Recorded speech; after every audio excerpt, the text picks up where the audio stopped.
Ilang kabayo na si Jose. Nakakita siya ng isang salon.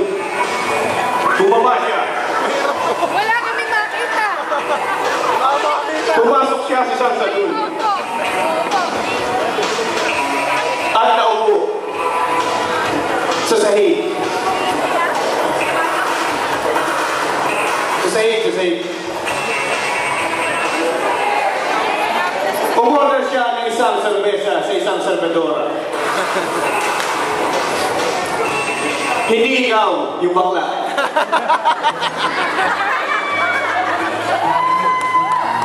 Binuksan ng bakla ang beer sa kanyang mahiwagang bukasan. Habang iniintay ang kanyang matalik na kaibigan na si Leon Quinto. Maya-maya pa dumating na ang kanyang pinakamatalik na kaibigan na si Leon Quinto.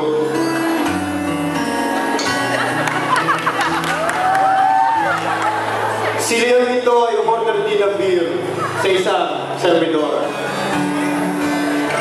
Walang serbedora, kaya tuloy ang kwento. Masaya nag-inuman si Leon Guerrero at si Leon Quinto. Maya-maya pa may napansin si Leon Guerrero sa di kalayuang lamesa. Nilapitan niya ito. At nakita niya si Himurimo, si Herodimo, na binamasto sa kanyang iniinom na si Jiray. Ang sabi ni Leon Guerrero, "Pare, ano ba kaguluhan ito? Hindi mo ba alam, nakasitaan mo tong iyong nilalandi?" Sumagot si Herodimo, "Eh, ano ba problema mo?" Sabay tulak kay Leon Guerrero na parang hinahamon. Tumba ang ating bida at bumangon ulit. Sabi ni Leon Guerrero, "Ayaw mo ng gulo. Maaari ba natin ito pag-usapan?"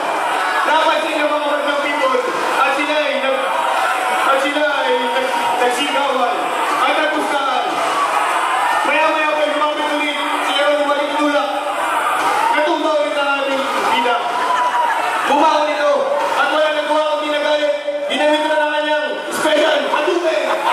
Knockout si Himurimo, si Herodimo.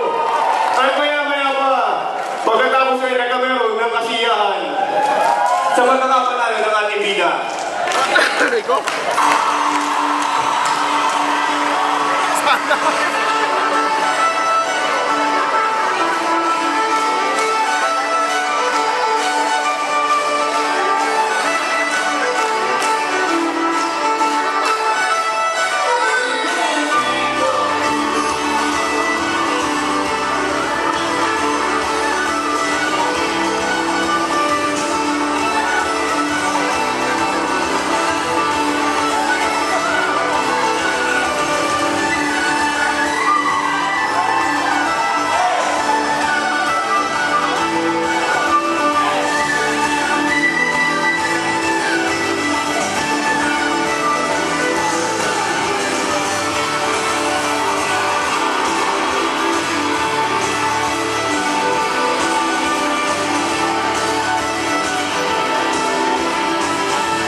Matapos sa kasiyahan ay muli nag-inuman ng tatlong magkakaibigan.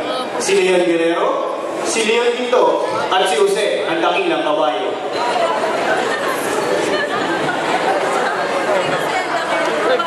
Napakadakilang kabayo ni Jose. Maya-maya pa bigla na lang nagkulap si Leon Guerrero. Sa sobrang dami ng alak, nilapitan siya ng kanyang dakilang kabayo. Maya-maya pa nilapitan na rin ni Leon Quinto. At tutulungan sana, pero hindi nagkulang na rin sa sobrang kalasihan. Nakita ng mga taong bayan at sila dinala sa ospital.